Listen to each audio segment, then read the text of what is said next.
മൗസി ഉണ്ടാക്കുന്ന ബ്രിഞ്ചോൾ ഫ്രൈ എൻ്റെ ദൈവം, ഇറ്റ് ഇസ് സോ ഗുഡ്. ഞാൻ കൃത്യമായിട്ട് വെട്ടി വെച്ചത്. ഇനി നമുക്ക് മസാല ഇടാം. ഞാൻ കാശ്മീരി ചില്ലി പൗഡറാണ് യൂസ് ചെയ്യുന്നത്. കാരണം അതിനാകുമ്പോൾ കളറും ഉണ്ട്, അറ്റ് ദ സെയിം ടൈം വലിയ എരിവില്ല. അപ്പം നമുക്ക് കുറച്ച് കൂടുതലായിട്ടങ്ങ് ഇടാം. ഇത് മീറ്റ് മസാലയാണ് കേട്ടോ. അത് ഞാനൊരു 1.5 ഇട്ടുന്നേ ഉള്ളൂ. അതിനകത്ത് എരിവുണ്ട്. അപ്പോൾ നമ്മൾ കാശ്മീരി ചില്ലി പൗഡറും അധികം ഇടണ്ട. അടുത്ത ഒരു സ്പൂൺ നമ്മൾ ഇതെടുത്തു, നമ്മുടെ മഞ്ഞപ്പൊടി. ഇത് പെരിഞ്ജീരകത്തിന്റെ പൊടിയാണ് കേട്ടോ. ഞാൻ സ്ഥിരം ഇടുന്നത്. ഇത് ഇടുമ്പോൾ തന്നെ നോൺ വെജ് ഫ്ലേവർ വരും. നമ്മളൊരു 1.5 to 2 സ്പൂൺ ഇട്ടു. 2 വേണ്ട, ഒരു 1.5 സ്പൂൺ ഇട്ടാൽ മതി പെരിഞ്ജീരകം പൊടി. ഉപ്പ് നിങ്ങളുടെ പാകത്തിന്. നിങ്ങൾക്ക് ഉപ്പ് കൂടുതലാണെന്നുണ്ടെങ്കിൽ അങ്ങനെ, ഉപ്പ് അധികം വേണ്ടാത്തവരാണെങ്കിൽ ഉപ്പ് കുറവിട്ടാൽ മതി. കുറച്ച് കൂടുതൽ ഇട്ടാലേ ഇത് ഫ്രൈ ആയി വരുമ്പോൾ ഒരു ടേസ്റ്റ് കാണത്തുള്ളൂ.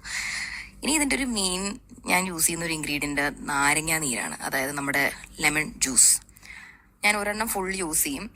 ഇതിനകത്ത് ഇടുന്നതെന്ന് വെച്ച് കഴിഞ്ഞാൽ, ഇത് പലരും ആഡ് ചെയ്യാറില്ല. ഇത് ആഡ് ചെയ്യാൻ കാരണം എന്ന് വെച്ച് കഴിഞ്ഞാൽ ഒരു പിഞ്ച് ഓഫ് എന്താ പറയുക, ഒരു പുളിപ്പ്. ഇനി കോക്കനട്ട് ഓയിൽ ഇതിൻ്റെ മേളിൽ ഒഴിക്കും. ചുറ്റ് നല്ല രീതിക്ക് ഒന്ന് ഒഴിക്കണം. ഒരു ഇച്ചിരി ക്വാണ്ടിറ്റി വേണം, കാരണം ഈ മസാല അതിൻ്റെ മേളിൽ നന്നായിട്ടൊന്ന് പിടിക്കാൻ വേണ്ടിയിട്ടാണ് നമ്മൾ ബേസിക്കലി ഈ കോക്കനട്ട് ഓയിൽ യൂസ് ചെയ്യുന്നത്.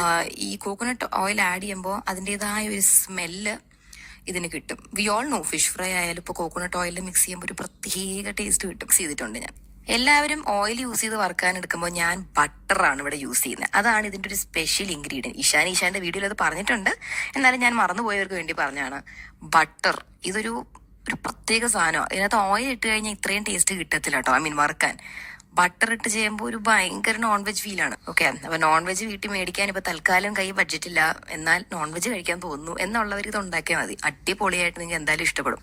ഞാനിങ്ങനെ എന്റെ മസാല കഴിച്ചോണ്ടിരിക്കാം. ഉഗ്രൻ ടേസ്റ്റ് ആട്ടോ. 1 by 1 ഇങ്ങനെ എല്ലാം എടുത്ത് ഇടുക. അപ്പൊ നമ്മൾ ഓവർ ക്രൗഡഡ് ആക്കരുത്. Make sure that the pan is not over crowded. നമുക്ക് ആവശ്യത്തിന് വേണ്ടത് മാത്രം എടുത്ത് അങ്ങ് വെച്ചാൽ മതി.